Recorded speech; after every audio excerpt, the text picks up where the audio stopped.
1914. Okay. La Soma Sapienza e il primo amore. Yo, dice, también creo que es asombroso preguntar por Tomás de Kempis. Mm. ¿Le sorprende que le esté solicitando a Tomás Kempis? Bueno, sí, rara vez se pide ese libro y no hubiera esperado este interés de usted. Yo debo confesar que también estoy algo sorprendido por esta inspiración, pero recientemente me encontré con un breve pasaje de Thomas A. Kempis que me impresionó especialmente, porque realmente no puedo decirlo. Trataba especialmente del problema de la imitación de Cristo. El libro de Thomas Kempis se llama La Imitatio Christi, la imitación de Cristo. ¿Tienes intereses teológicos o históricos en particular? ¿O quiere decir si lo leeré con el propósito de orar? Sonriendo le dice supuestamente el librero, bueno, difícilmente. Sí, leo a Thomas Kempis, lo hago por el bien de la oración o algo similar, más que por interés académico. ¿Es usted muy religioso? No tenía ni idea, con un poco de desdén. Dice, sabe que valoro extraordinariamente la ciencia, pero en realidad hay momentos en la vida en los que la ciencia también nos deja vacíos y enfermos. En esos momentos, un libro como el de Thomas significa mucho para mí, ya que está escrito desde el alma.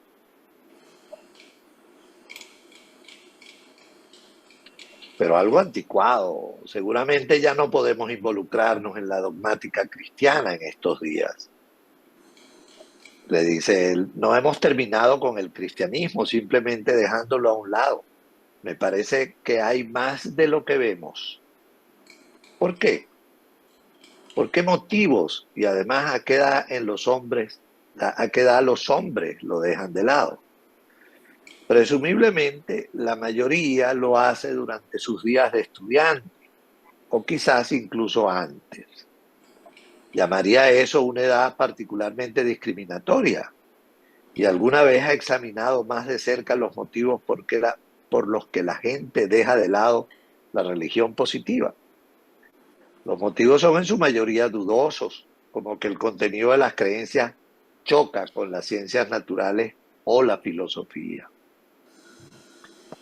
En mi opinión, tal objeción no debe necesariamente rechazarse de plano, a pesar de que existen mejores razones. Por ejemplo, considero que la falta de un verdadero y propio sentido de actualidad en las religiones positivas es una desventaja. Por cierto, ahora existe una gran cantidad de sustitutos para la pérdida de oportunidad de la oración causada por el colapso de la religión.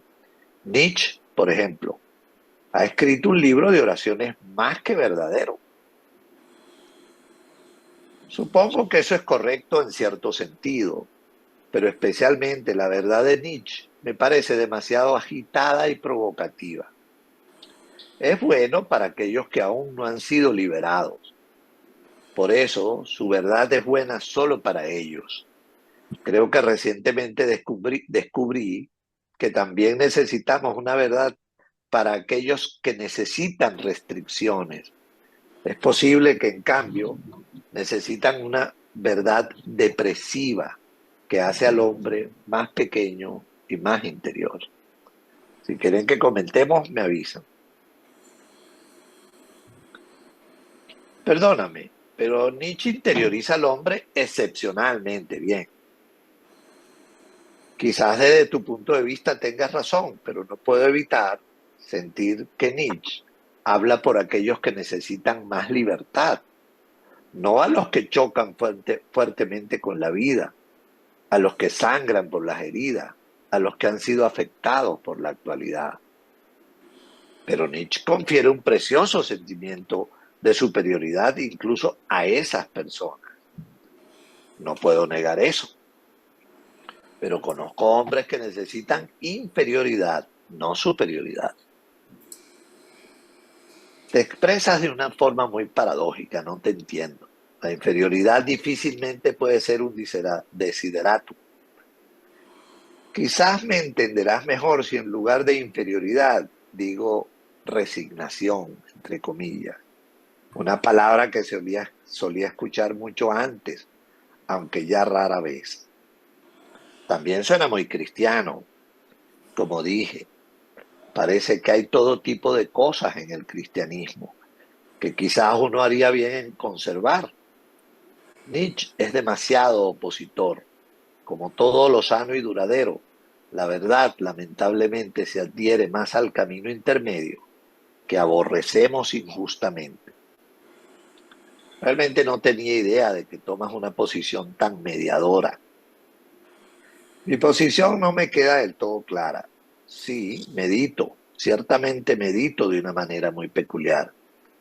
En ese momento, el sirviente trajo el libro y me despedí del bibliotecario. ¿Qué les parece? Y este diálogo.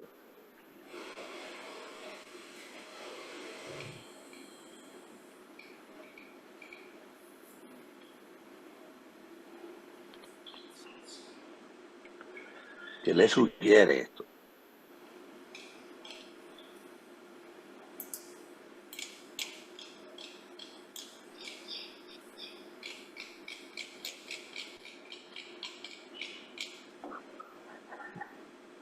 Ese silencio.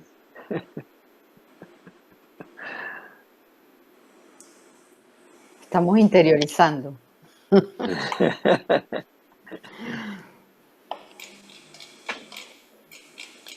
Yo no sé si esto es verdad, el encuentro de él con un bibliotecario y sobre este libro. Lo que sí es interesante es que ese diálogo refleja como esa dualidad. Él viene de la ciencia y está buscando como lo religioso. Un libro tan particular como el de Kempis, ¿no? Que habla de la imitatio Christi. Y a mí ese diálogo me evoca primero ese conflicto, ¿no? Y que creo que sí es verdad, nosotros hemos sido a lo mejor muy desdeñosos con lo religioso. Y sabemos que para Jung lo religioso ocupa un lugar muy importante, pero de una manera muy particular, no de una manera como estamos acostumbrados a ver lo religioso. Jung evidentemente se está acercando, primero porque necesita, como una necesidad de acercarse a eso. Por otro, me encanta esa frase que le dice, bueno, hay unos que necesitan inferioridad en contraposición a la postura de Nietzsche, que habla más bien como de una superioridad.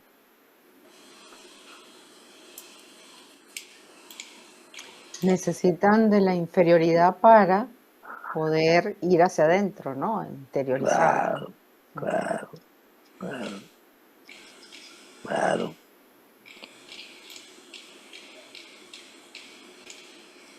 Y eso me recuerda mucho a López, ¿no? Que siempre le daba como un especial lugar a la depresión, a los estados de ánimo, estos que te tiran para abajo, que no son los exaltados. Le daba mucha preponderancia a eso. A veces, Reina lo debe recordar, a veces venía y decía un lunes, oye, este fin de semana no me pude parar de la cama, estaba muy mal. Y de allí empezaba a sacar cosas, ¿no? A mí también esto me recuerda esas cosas de López, el cual ese factor y ese elemento era tan importante, ¿no? Sentir la inferioridad, sentir en esos momentos. Yo a veces le digo a mis pacientes, ¿no? Bueno, que no se piensa igual cuando uno está triste, ¿no? Pero es tan importante pensar cuando uno está triste también. no solo cuando estás exaltado. Todas esas cosas son las que me evocan este día, de esta entrada de Jung. Y además me parece que hay una cosa distinta aquí, que él empieza de una manera bien distinta este libro. A mí me sorprendió porque veníamos de una cosa, aquí pareciera que está en una biblioteca y lo que sigue ya veremos, pero que al final no sé si es verdad o mentira o solo su imaginación o lo que sea, pero hay una necesidad de encontrarse con los libros de otra manera también, o con los estudios, o con la manera de ver las cosas.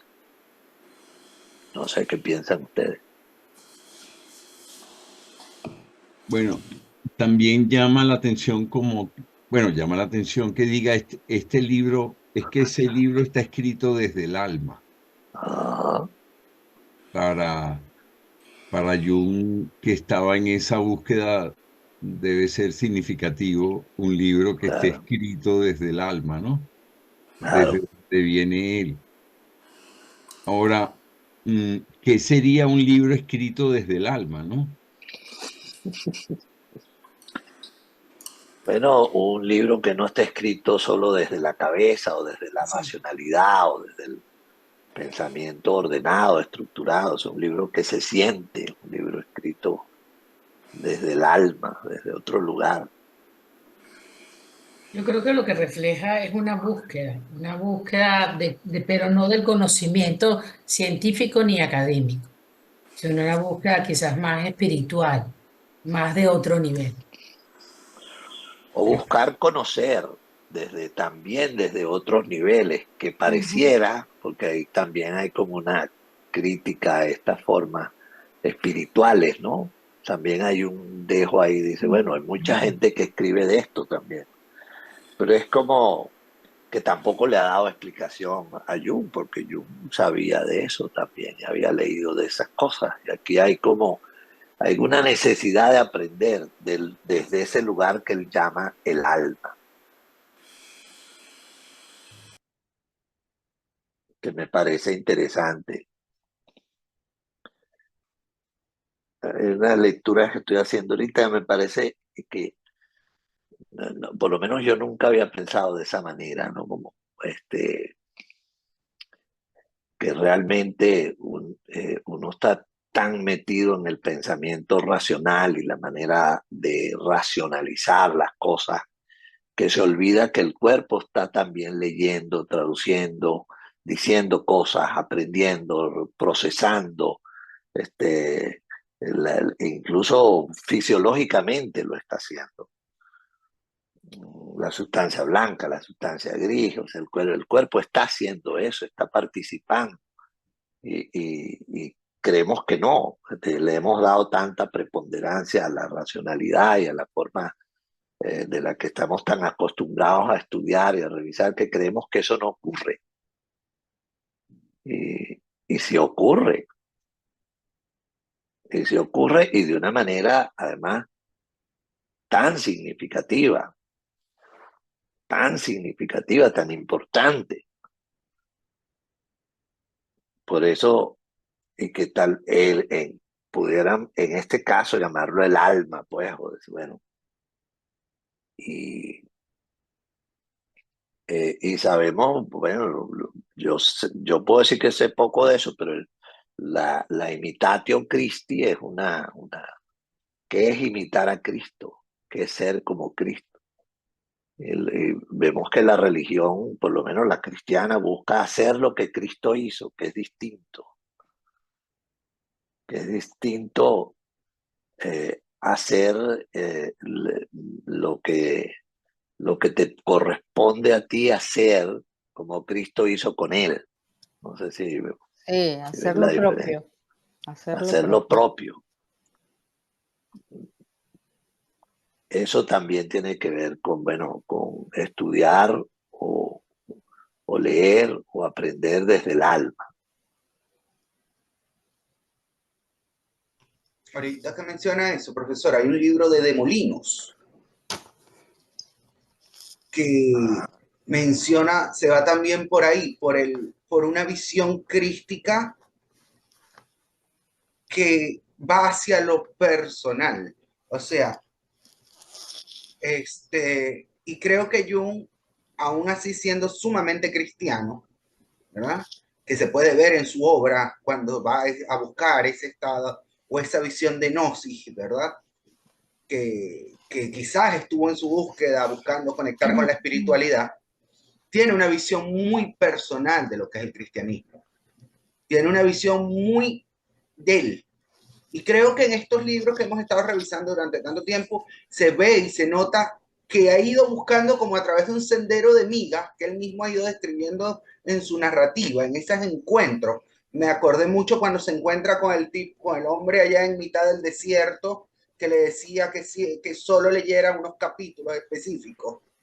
Me trajo eso de imagen ahorita. Y me hace pensar que él iba construyendo esa visión que después pondría en el Liber Novus. Una visión muy personal, muy íntima. Y yo creo, él evidentemente apunta a eso, y ni siquiera es, yo a veces lo pienso así, ¿no? Yo no, si yo me quiero acercar a lo religioso o a lo espiritual, o llámenlo como lo llamen, bueno, lo que compone de lo que está compuesto mi psique, eso es de cristianismo. Ese es como de lo que ha sido compuesto mis imágenes religiosas, distinto a las imágenes de budistas, hindúes o de otras religiones, ¿no? El que me compone, entonces, ese tiene que ser mi camino. Por esa vía es que yo puedo acercarme a mi espiritualidad o como se llame, porque de eso están compuestos mis imágenes. Jung habla de eso cuando habla del Kundalini.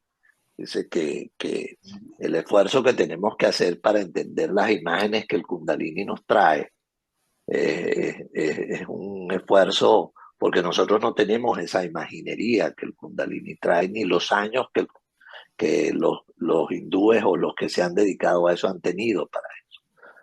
En cambio, mi inconsciente, el aspecto inconsciente de mi religiosidad está compuesto por las imágenes del cristianismo o del mundo judeocristiano. Le comento algo. En una época, aquí en Maracaibo, yo asistí a un templo zen, ¿verdad? Porque tenía un amigo que es monje zen y me invitaba a su templo, pues. Y yo de buena gana llegué a ir un par de veces. Y no tiene idea lo difícil que se me hizo conectar con esas imágenes, porque son imágenes extrañas para mi psique. Y yo decía, pero es que no conecto. Estar ahí sentado, callado, meditando, haciendo nada, haciendo vacío, buscando vacío, era sumamente complejo, sobre todo para una mente que tiene una visión más occidentalizada, donde la religión o lo que conecta con la religión es activo, no es una mente pasiva. Además está impregnada de las imágenes cristianas, judeocristianas, no de otras. Es un esfuerzo importante. Doctor, con lo que usted leyó, ¿cómo están? Saludos a todos. Se me vino a la cabeza, no sé, y si no sé, la diferencia entre espíritu y alma, pues, o sea, el alma como una cosa, no sé, más, eso de superior, inferior, no sé hasta dónde diferencia entre espíritu y alma, el alma como, bueno, es que a mí me cuesta, bueno, no, es que tengo que, eso, la diferencia me cuesta mucho, pues, de verdad que no, todavía no la veo. Pero no sé, se me vino eso. Si te sirve de consuelo, a mí también me cuesta diferenciar eso. Me confundo, no sé cuándo estoy hablando de una cosa o de otra. Eso es verdad. Yo creo que ese es un tema que además sumamente, sumamente discutido desde un lugar como muy intelectualizado, ¿no? Que es espíritu, que es alma y cuerpo, cuerpo, espíritu y alma, cuerpo, espíritu y alma. Mm, Y a veces en lo junguiano él habla más de alma en ese sentido. López no le daba mucha importancia a eso, muy bien. Podría descalificarlo en algún momento. Hablaba de los espíritus, decía que eso estaba muy arriba, que él le interesaba lo que estaba aquí abajo. Mm, Con el eso, espíritu es como una cosa. sí, eso que dice ahí eh, inferior, bueno, el abajo, ¿no? Eso inferior ahí con el abajo, bueno, ¿qué será eso? Bueno, un poco en contraposición a lo que Nietzsche planteaba en ese sentido, ¿no? He leído a Nietzsche, sabe, pues, y él hablaba del superhombre, ese tipo de cosas. Que en cambio, más bien, a mí me parece este planteamiento mucho más interesante porque es desde un lugar que no lo infla, Mm, que más bien y que pueda recibir. El otro está lleno, no recibe nada.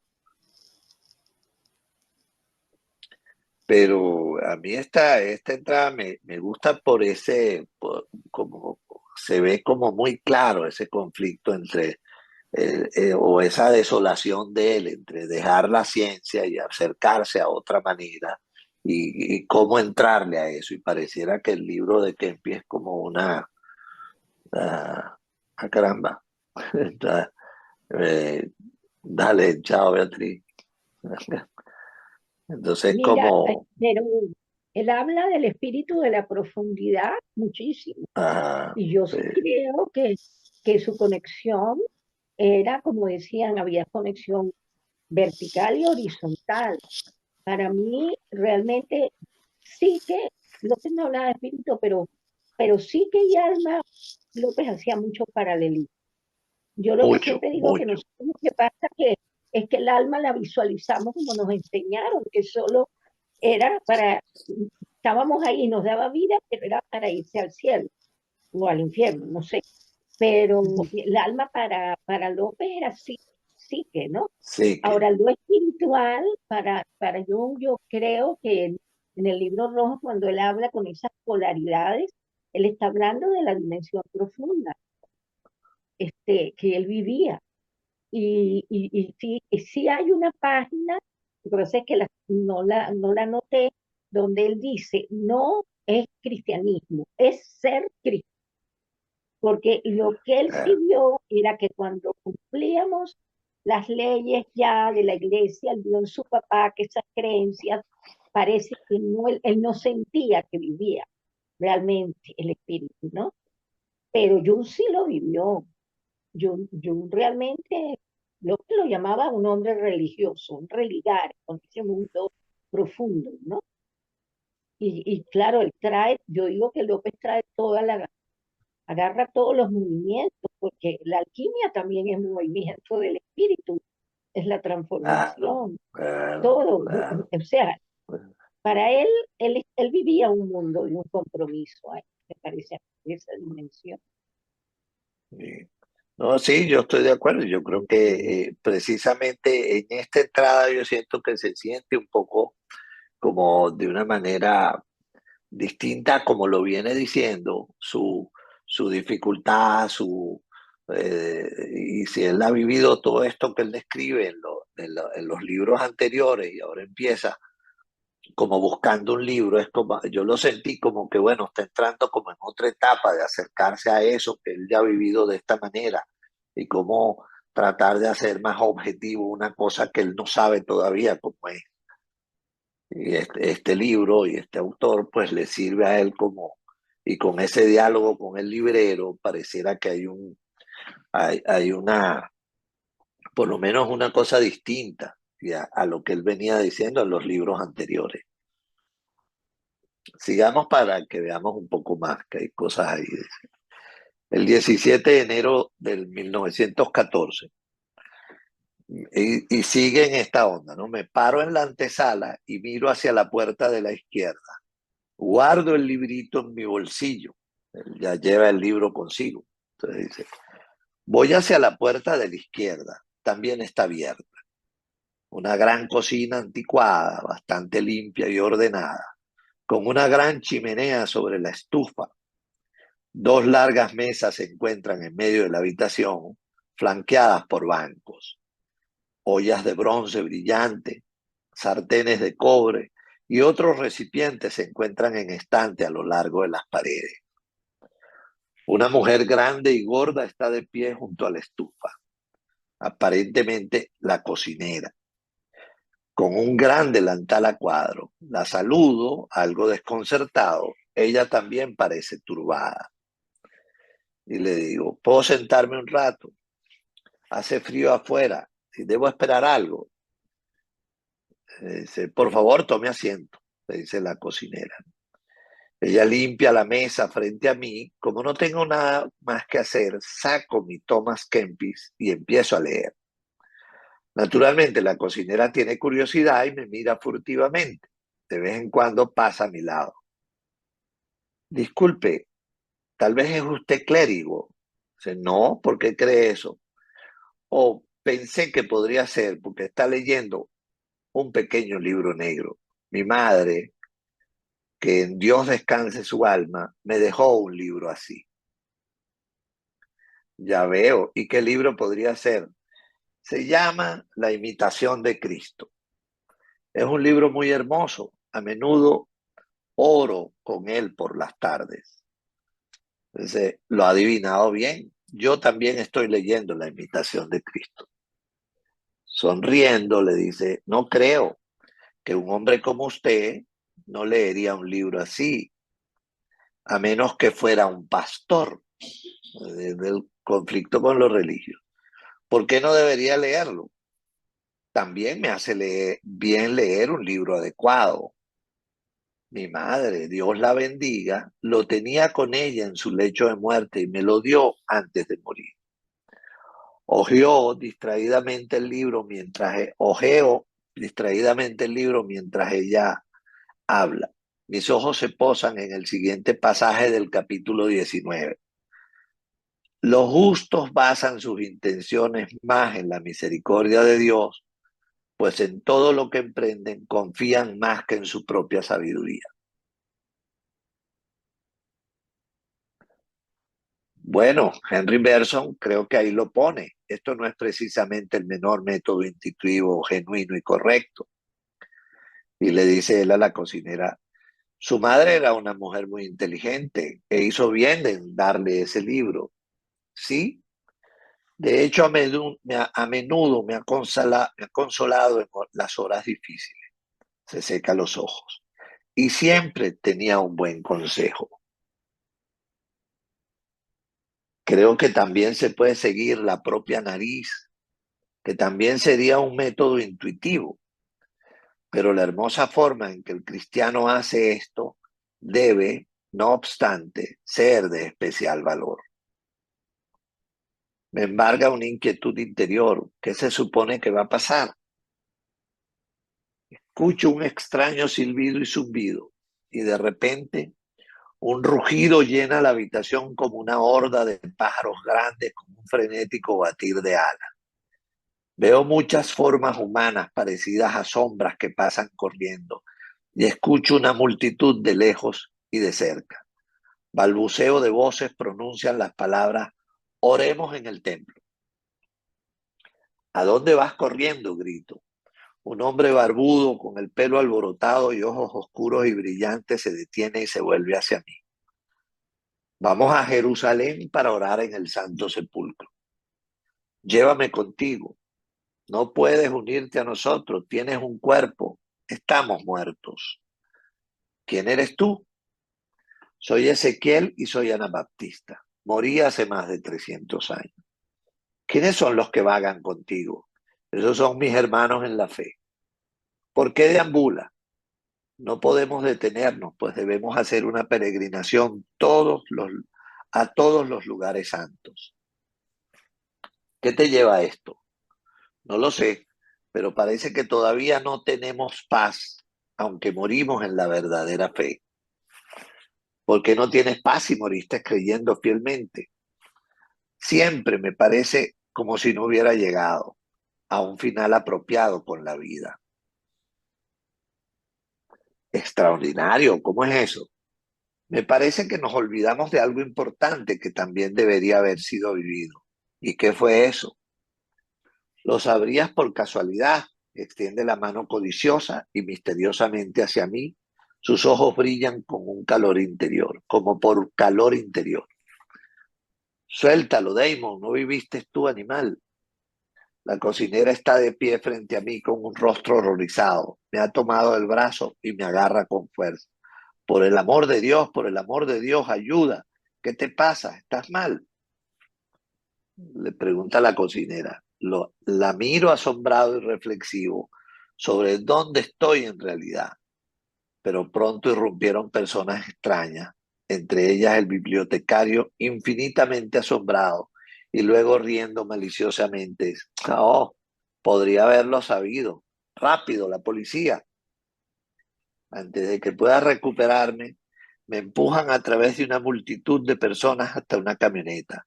Todavía estoy agarrando mi copia de Thomas y pienso, ¿qué diría él ante esta nueva situación?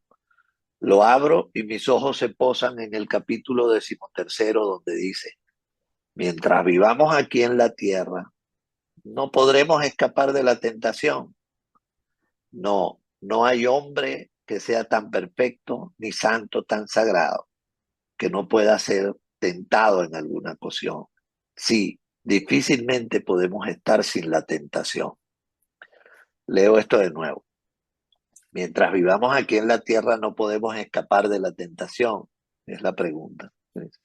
No hay hombre que sea tan perfecto ni santo tan sagrado que no pueda ser tentado en alguna ocasión. Sí, difícilmente podemos estar sin la tentación.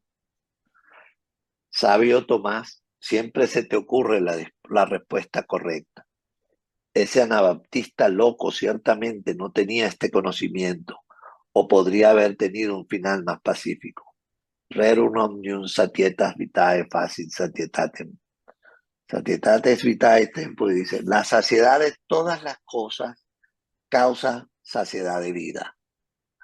Cuando uno está saciado de vida, es el momento propicio para la muerte, dice Cicerón. Vamos a dejarlo. Bienvenida.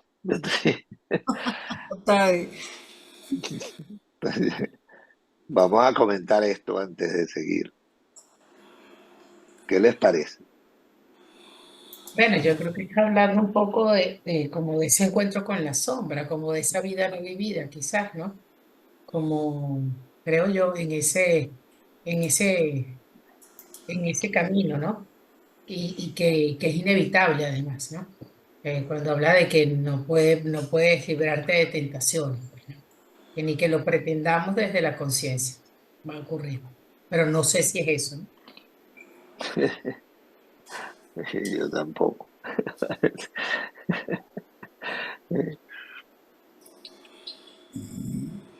Ese también es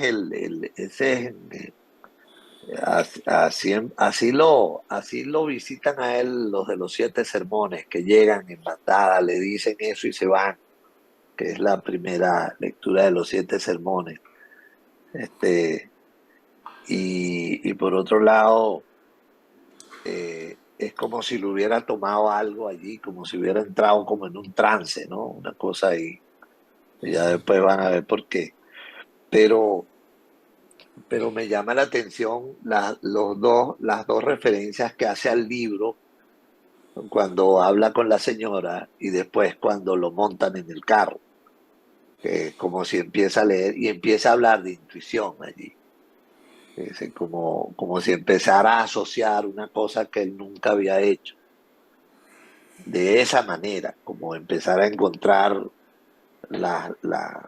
sea, a mí se me ocurre, pues, empezar a encontrar las sincronicidades entre lo que lee y lo que le está pasando. Y que eso no... Esto es 1914. Apenas Jung está empezando a hacer esas cosas. Esos son como los principios de lo que él desarrolla con muchísima más elaboración después, que tiene que ver con sincronicidad y todos ellos. Yo asocio esto con eso. Y como él empieza por primera vez, fíjense que él viene, bueno, él anda buscando una forma. Además, estos muertos que han muerto hace tanto tiempo y que murieron en la fe no han descansado a pesar de todo. Andan todavía como, bueno, que es lo que no les permite descansar. Y cuando él lee esto le parece que por ahí va la cosa, ¿no? porque todo hombre puede ser tentado. Claro, si retomo eso que dices, Pablo, fíjate que él hablando con ellos dice, ¿por qué deambulas? Y ellos le responden, no podemos detenernos, debemos hacer una peregrinación a todos los lugares santos. ¿Y qué te lleva a esto? Entonces dice, no lo sé, pero parece que todavía no tenemos paz, aunque morimos en la verdadera fe. O sea, ¿Por qué ajá, no tienes paz si moriste creyendo fielmente? Siempre me parece como que si no hubiera llegado a un final adecuado con vida. O sea, que esto es un poco como esa eterna búsqueda en la que estamos, ¿no? Siempre, ¿no? Entonces él le dice, extraordinario, ¿cómo es eso? Me parece que nos olvidamos de algo importante que también que han sido vividos, pues como que cosas que deberían haber sido vividas, ¿no? Pero es como una búsqueda eterna, pues, ¿no? También. que la religión no le está dando respuesta Exacto. a él. La religión no le ha dado la respuesta. Y estos que aparecen no le demuestran que por ahí no es la respuesta. Un poco, no dudo que eso tenga que ver lo que él veía en su papá, un hombre tan creyente, tan devoto y tan perdido. Mm. O sea, que a pesar de esa forma de vivir la fe y creerse un hombre de fe, ahí no había nada de eso. Estaba más perdido, y que ese era uno de sus sufrimientos con su papá, ver que él, a pesar de toda la religiosidad que predicaba y en la que vivía, era un tipo que estaba perdido, como estos que aparecen aquí, que a pesar de haber muerto hace tanto tiempo y de estar inmersos dentro de la fe, están igual de perdidos. ¿Cuál es entonces en ese momento en que se pone en esas conversaciones lo que leyó Yoconda, que sea una tentación? ¿Cuál es la tentación ahí? Ajá, vamos a ver qué les parece. Bueno, entiendo menos lo de la policía que lo va a buscar, no sé. Ah, Si ya es va a ver, porque ya va, ya va a complicar la cosa. Por eso quise comentar esto primero y para seguirlo. Y bueno, siempre hay la fantasía de que uno pueda vivir como libre de tentación. En el momento en que plantea lo de la tentación, es que nadie está libre de tentación. Todos como ser humanos somos tentados siempre. Y es algo de lo que no podemos deshacernos, por decirlo de alguna manera. Dice. Mientras vivamos aquí en la tierra no podemos escapar de la tentación. Eso lo plantea la- lo que él lee del libro. Le dice, no hay hombre que sea tan perfecto, ni santo tan sagrado, que no pueda ser tentado en alguna ocasión. Sí, difícilmente podemos estar sin la tentación. La que nos saca, pues la que nos desvía, que Bueno, además forma parte. Ajá, la que crea también un movimiento psíquico, ¿no? correcto, correcto. Eso era lo que iba a decir. Y de allí la búsqueda, ¿no? Y de allí la continua búsqueda, que no tiene fin, es simplemente un movimiento psíquico que termina cuando te mueres, pero Sí, que ni sabemos eso. bueno, eso no lo sabemos, es verdad. ahora elucubrando así gratis. Me eh, parece bien. si él ve que esos muertos están todavía preocupados de que les falta algo, esa puede ser la tentación. Es decir, estás muerto, quédate tranquilo, ya has sido recibido por Dios, como la primera frase que habla él del capítulo 19, que creo que es algo que tiene que ver con la misericordia de Dios, no que él todavía tiene que ser más perfecto. Pero bueno, ese es como la contradicción y con la contradicción con la que él también se está enfrentando, porque es como que bueno, desde la religión todos deberíamos buscar esa plenitud, pero la religión como está concebida, como tampoco nos las da, tampoco nos las trae, ¿no? Es una, que es lo que él ve y es lo que él siente. Y esta aparición de estos muertos que aparecen y le dicen lo que le dicen, bueno, siguen buscándola a pesar de eso. O sea, como que la religión no lo da. Entonces, bueno, Oh, es como que el conocimiento va por otro lado. Ni me lo da sí, la ciencia como lo he hecho, ni me lo da la religión, que sería como la otra fuente del conocimiento. sí. ¿Qué dice la frase del capítulo 19, el comienzo de esta parte del día 17? Ya te digo.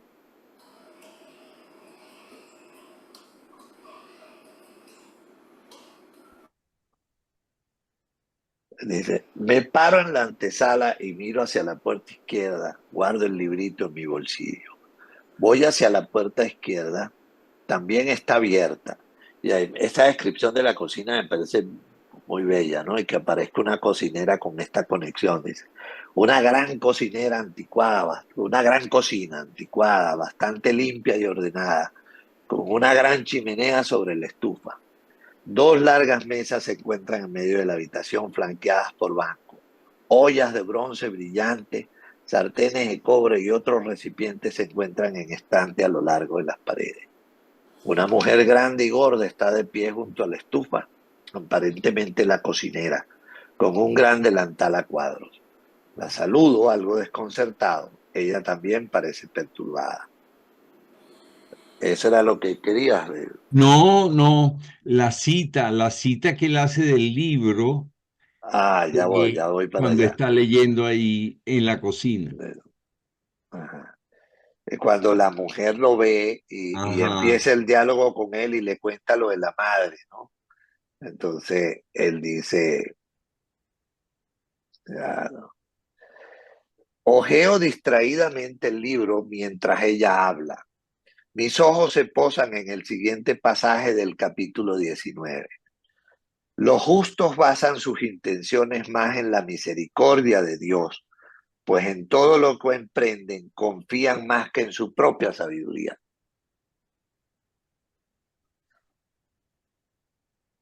mm,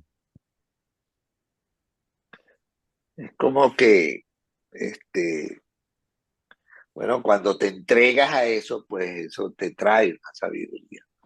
Pero es que él, yo sí creo que yo no puedo dejar de pensar que él está viviendo en un gran conflicto entre esas dos cosas, sí, que eso sí, sí, expresa su gran conflicto interior entre el saber de la ciencia del cual viene y está siendo rechazado por las intenciones que tiene, y el saber de la iglesia, por decirlo así, o de la religión, como fuente de conocimiento superior, que tampoco lo, lo completa.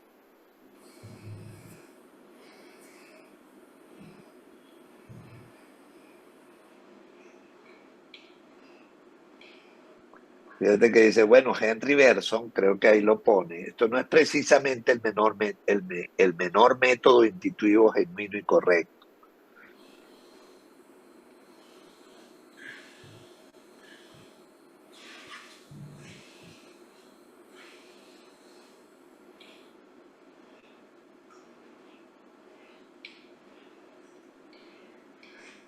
Bueno, entonces aquí viene lo de la policía, ajá, ¿sabe? Y termina con, cuando uno está saciado de vida es el momento propicio para la muerte. Hablábamos como es una cosa que está, como es un continuo, pues que está íntimamente asociado a lo que es el vivir. Dice, ahora puedo mirar a mi alrededor. Evidentemente este conocimiento me había puesto en conflicto con la sociedad. Estoy flanqueado por policías a diestra y siniestra. Bueno, les digo, ¿pueden dejarme ir ahora? Sí, sabemos todo sobre eso, dice uno riendo. Ahora solo mantente en paz. Entonces, obviamente, nos dirigimos al manicomio. Ese es un precio alto a pagar, pero parece que también se puede ir por ese camino. Oigan esto. No es tan extraño, ya que muchos de nuestros compañeros toman ese camino. Hay muchos manicomios, de ahí que haya también muchos lunáticos. Hemos llegado, una puerta grande, un vestíbulo, una sala de espera, un superintendente amistoso y ahora también dos médicos. Uno de ellos es un profesor pequeño y gordo. ¿Qué libro tienes ahí? Es Thomas A. Kempis, La imitación de Cristo. El profesor. Entonces, una forma de locura religiosa, perfectamente clara, forma paranoica de demencia precoz. A mí se dirigen a él. Verás, hoy en día la imitatio Christi conduce al manicomio. Eso es difícil de dudar, profesor, dice él. El profesor le dice, el hombre tiene ingenio, obviamente, está algo excitado maniáticamente. Escuchas voces, puedes apostar. Hoy fue una gran multitud de anabaptistas que pululaban por la cocina. Ahí lo tenemos. Te siguen las voces. Oh no, Dios no lo quiera, los invoqué. Le dice.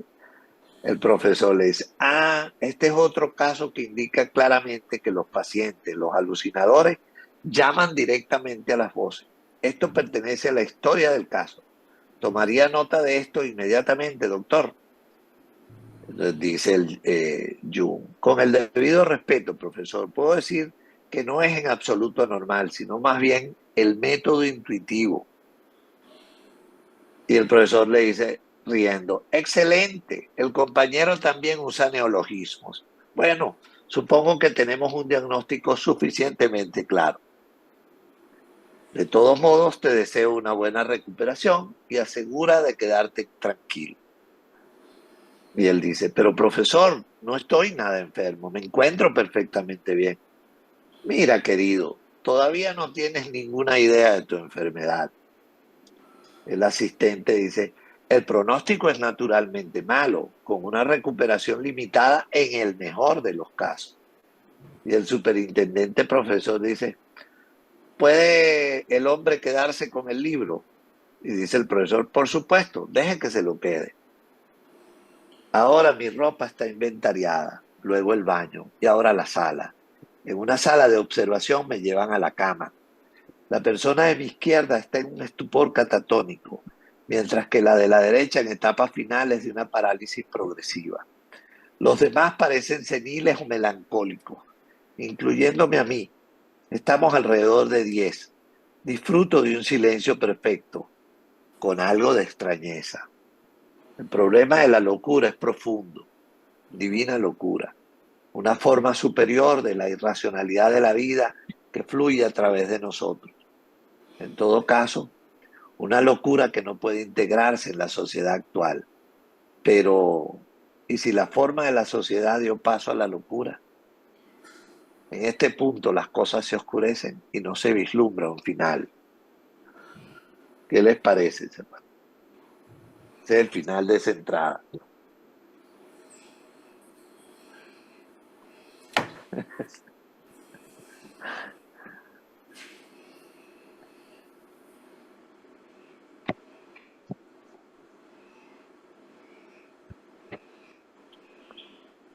A mí este inicio de este libro me ha sorprendido por la forma en que está escrito. Siento que es distinta a lo que él viene haciendo.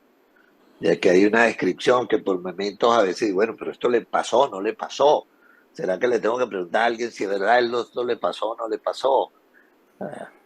Porque describe y es como una cosa distinta a como veíamos las descripciones anteriores, que eran más con su propia fantasía, que ahí incorpora como hechos como, bueno, la biblioteca, el bibliotecario, un hospital, la cocinera. Eso a mí me ha llamado la atención y me tiene, bueno, esto es imaginación activa, ¿qué es esto? ¿Cómo incluye estas cosas él? Yo tengo una fantasía, puede ser una locura lo que voy a decir, pero yo creo que es una manera de compartir con nosotros que en este momento estamos leyendo, si nos preguntásemos a nosotros mismos qué es estar loco, qué es estar fuera de esta realidad. Y él nos cuenta este cuento, nos cuenta esta experiencia.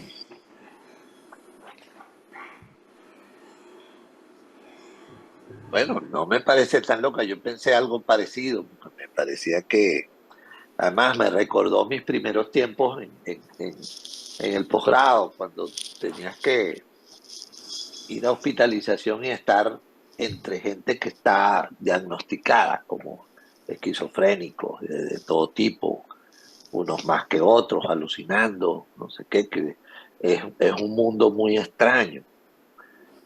Y siempre en el posgrado me echaban, el primer año me echaban mucha broma porque mi primer paciente era un tipo que tenía neologismos. Era un muchacho, un soldado que venía una crisis, bueno, hablando extrañezas y hablaba y hablaba así. Y bueno, y lo traen, está hospitalizado y es mi primer paciente y voy a verlo. Yo me siento delante del paciente, el paciente me mira, nos miramos, yo pregunto, él no contesta nada, yo empiezo a asustarme y empiezo a quedarme cada vez más callado y me paré y salí corriendo de ahí. Entonces llegué a mi supervisora, me, mi supervisora muerte la risa y el enfermero se reía más todavía. Entonces, y me dicen, vente, vamos a acompañar. Y al rato oíamos al hombre decir las cosas que decía, que eran por supuesto neologismos, nadie entendía. Era un pobre muchacho que estaba más asustado que yo, estaba hospitalizado, venía del interior en un soldadito raso. Jimena, ¿puedes apagar el micrófono? Sí. No, tranquila. No. Entonces, a mí esta lectura me recuerda, porque es que para mí fue entrar en un mundo absolutamente desconocido. Tenía poco tiempo de graduado, de médico, estaba ilusionado por hacer psiquiatría, mis primeros días de posgrado, y estaba entrando en un mundo absolutamente, pero eso era otro planeta para mí. Pues poder entender que detrás de eso había una lógica, había cosas, oye, eso pasó pues el tiempo, y me ayudaron, por supuesto, que ahora puedo verlo de una manera distinta. Pero eso que tú dices, o sea, y ahora incluso me puedo preguntar cuántos de esos pacientes pudiera interrogarlos de una manera distinta y no solo desde el punto de vista médico, como lo hice, como aprendí a hacerlo ese primer año, ¿no? Era interrogar para saber dónde estaban las alucinaciones, qué tipo de delirio era, cómo estaba compuesto, cómo era la afectividad, para poder diagnosticar. Que yo creo que él nos trae esto aquí también. Como esto es lo que hacemos, lo que yo vengo haciendo hace muchos años y cómo empezar a ver eso desde otro lugar.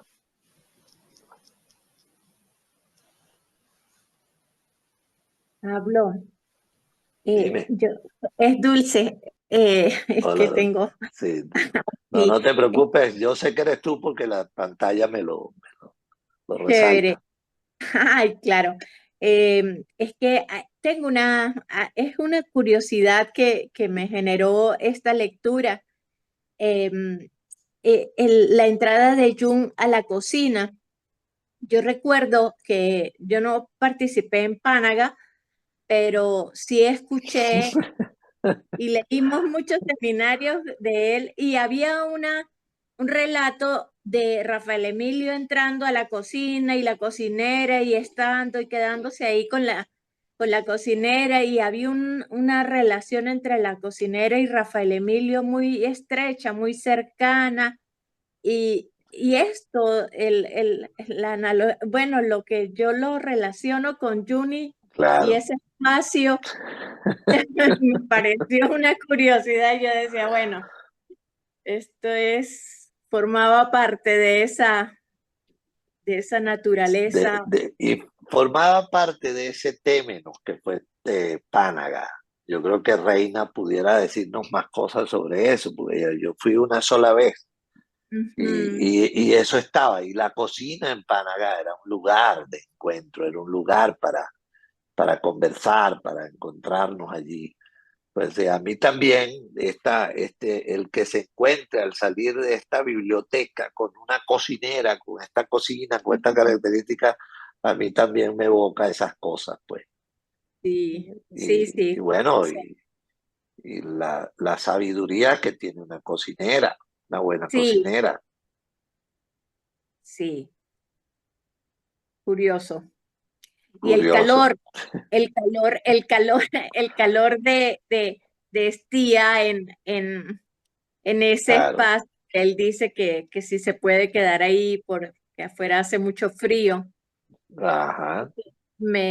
También me genera Sí. como esa conexión de Jung con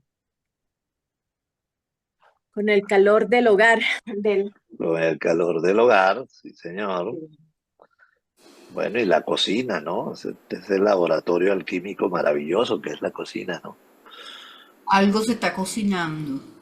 Algo se está cocinando. Y esta cocinera que además conoce el libro, se lo regaló Conoce. su madre cuando murió. Sí, sí.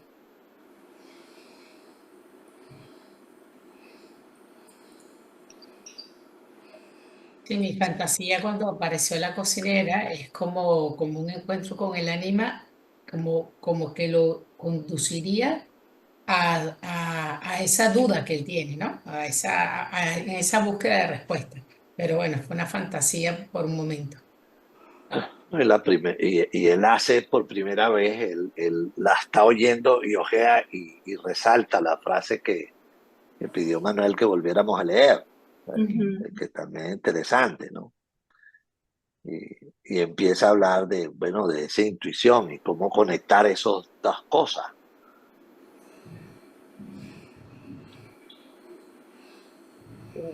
Y a mí el diálogo con el profesor, me parece que es ese diálogo entre el Jung médico y el Jung que está notando que está en otra cosa muy distinta que no entiende todavía.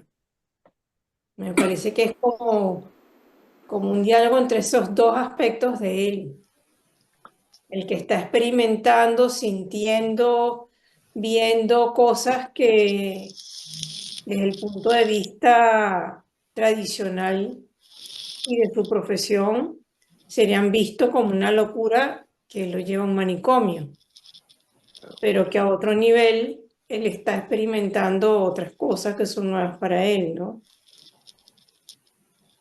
Como, sí, como acercarse a eso. Y yo no diera que solo el profesor, el intendente, el que está, el asistente, el otro, los tres conforman un poco esa estructura a la cual él está tan familiarizado. Y no dudo que debe haber formado parte. Pues, de un paciente, lo estudias, lo diagnosticas y este va para acá, pues.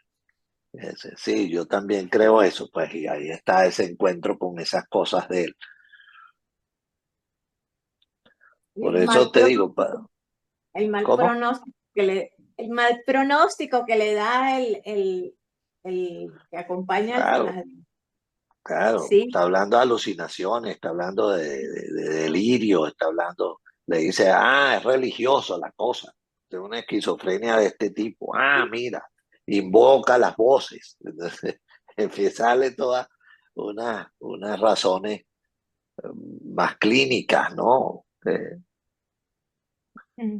Por eso yo siempre digo, ahora lo digo con más frecuencia, pues ya nosotros sabemos diagnosticar, ahora deberíamos aprender a ver expresiones de la psique. Bueno, es distinto Claro, ver esta cosa. Es Ajá. desde el lugar del paciente, pues de ser el psicótico, del que lo están ingresando, que lo están diagnosticando, y bueno, esa experiencia desde ahí.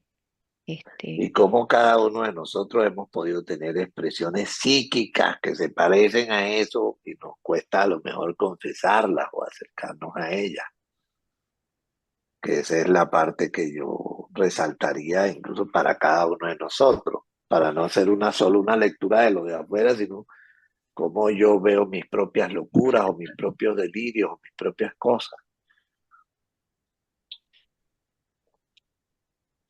Y creo que no sé si aquí lo he mencionado, pero Rafael siempre nos decía, bueno, tenemos que aprender a ver la psicosis como el café con leche de la mañana.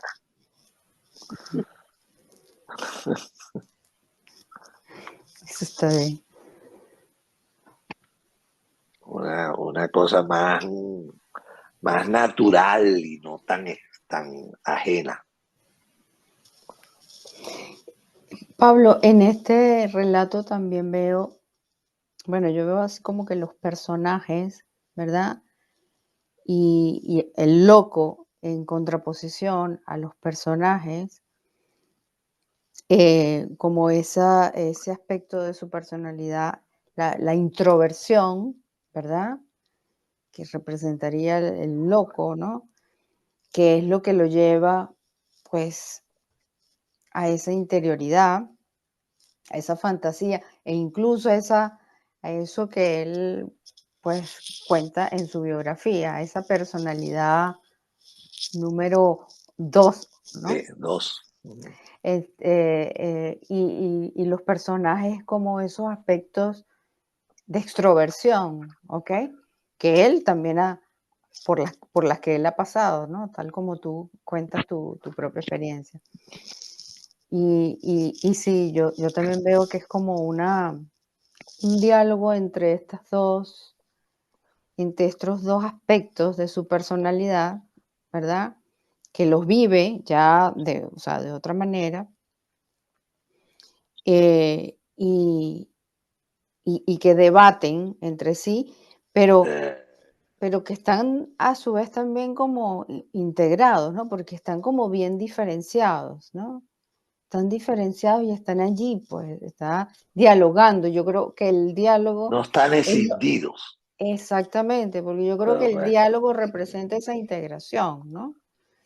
Eh, Pero esa diferenciación también está clara, ¿no? sí.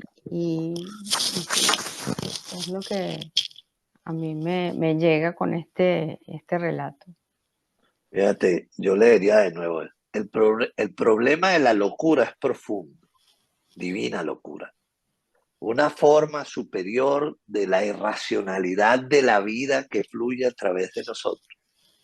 En todo caso, una locura que no puede integrarse en la sociedad actual. Pero, ¿y si la forma de la sociedad dio paso a la locura?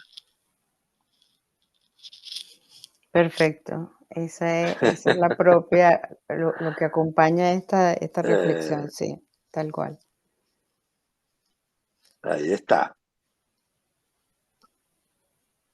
Ahí está. Entonces, bueno, es acercarse a eso. Y creo Sí, que anteriormente bueno, decía, ir al punto medio es lo más difícil, ¿no? claro. Pero, O acercarse a esa cosa que hemos llamado locura durante tanto tiempo de una forma distinta y saber que primero no está tan lejos de cada uno de nosotros y después qué quiere decir nuestra propia locura a cada uno de nosotros y cómo nos relacionamos con ella. Yo creo que él toca ahí un punto esencial de nuestro oficio, pues, de lo que hacemos y profundo. sí. Yo creo que también nos invita o me invita a ver la locura como parte integral de lo que somos, no como aquello que está afuera, así como vemos a la muerte. La muerte, eso está por allá lejos, pero la muerte es parte de la vida y para allá es lo más seguro que tenemos. a lo mejor la locura también es como eso, ¿no? Que no está afuera, sino que es parte también de nosotros. Cuando dice, y si la sociedad le abriera la puerta o si la sociedad la incluyera, no sería diferente. Bueno, yo creo que eso dio paso, yo recuerdo en mi época todo lo que fue el movimiento de la antipsiquiatría iba dirigida a eso y produjo cambios en la visión de la psiquiatría tan importantes como, bueno, la apertura de los manicomios, salir la gente. En Italia incluso, a mí me tocó ver una paciente o un paciente que tenía un familiar en Italia y era un rollo porque no lo hospitalizaban, se lo daban a los familiares para que se encargaran de ellos. Y eso fue con toda esa corriente que arrancó con Bataglia y los otros y la antipsiquiatría en Italia, que dio lugar a la apertura de los manicomios y con una tendencia a responsabilizar a la familia de ellos y en el caso de Italia más que ningún otro país, porque aunque los ingleses fueron los primeros que empezaron a hablar de eso, los italianos por lo menos no sé cómo será ahora, pero hospitalizar a un paciente psiquiátrico en Italia no es fácil, o por lo menos en aquella época, estoy hablando hace probablemente más de 20 años, pero porque se lo devolvían a la familia tenía que hacerse cargo. Y este pobre hombre andaba loco porque la mujer estaba muy psicótica, porque la decisión también existe. Y como expresión de alguien que le cuesta retornar. Aquí estamos hablando de la psicosis como desde otro lugar también. Aunque ese que está muy escindido también tenga imágenes y tenga discursos que son importantes de oír y entender. Una vez una compañera, una amiga, estaba haciendo ayuno y estaba esperando el autobús para irse para su casa, pero tenía mucha, pero mucha hambre. Ella dice que se sentía que se iba a desmayar. En ese momento pasa un loquito de la calle y la mira y se va y el tipo se mete en la panadería y le trae de la panadería un pedazo de pan y le dice, cómete eso porque te vas a morir. Ay, O sea, cómo él entró en su locura, entró en el espacio de ella. eh, A yo eso me me refiero, acuerdo también. espacios que no vemos y que la locura te permite ver un poco más allá, ¿no? Sí, yo recuerdo cuando fue Linda León a la Venezuela. Yo no sé si alguno de ustedes la recuerda. Ella era una analista en California. El gordo Sanz la invitó a ella y al esposo. Y ella había sido alcohólica, o era alcohólica. Ya no creo que esté viva, hace muchos años. Y ella contó una anécdota de su vida, que ella fue en una ocasión a una tribu por ahí por los mares del sur y no sé qué, y participó en un ritual y ella consultó, porque ella estaba preocupada porque había una loca en su barrio que frecuentabas la puerta de su casa y ella estaba muy asustada, bueno, no sabía que entonces el chamán o el quien haya sido, o el curandero, o el que hizo la sesión, le dijo, invite a su loca a comer. Y ella dice que lo entendió magníficamente, lo entendió simbólicamente. Dice que en una ocasión ella, bueno, hizo una cena para la loca. Y la invitó imaginativamente y estuvo en su casa, en ese sentido. Dice que más nunca la loca apareció. Esa fue la última vez que la vio.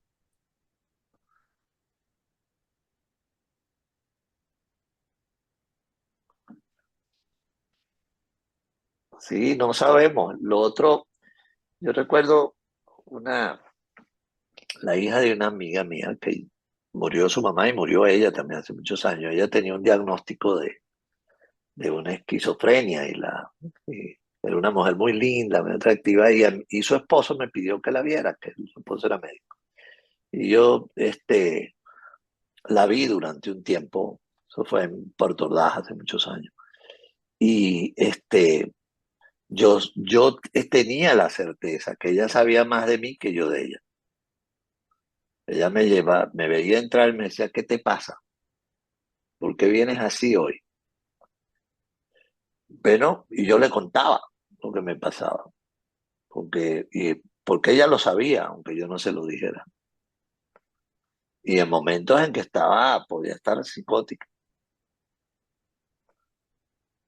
que yo creo que de eso es que está tocando Jung aquí, pues debe acercarnos a eso como desde otro lugar, desde otro momento, otra forma de ver eso, sin Bueno, romanticismo,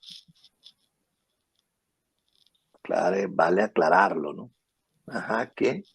No, que incluso en el diálogo, ¿no? Cuando el médico está internándolo y él empieza a hablar de lo que estaba pensando y dice, tiene alucinaciones.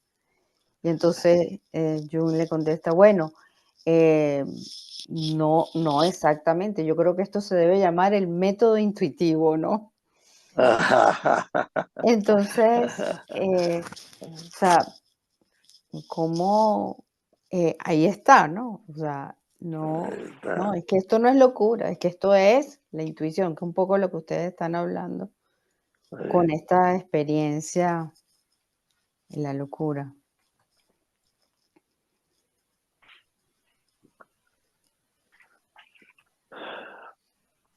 Bueno, yo lo dejaría hoy hasta aquí.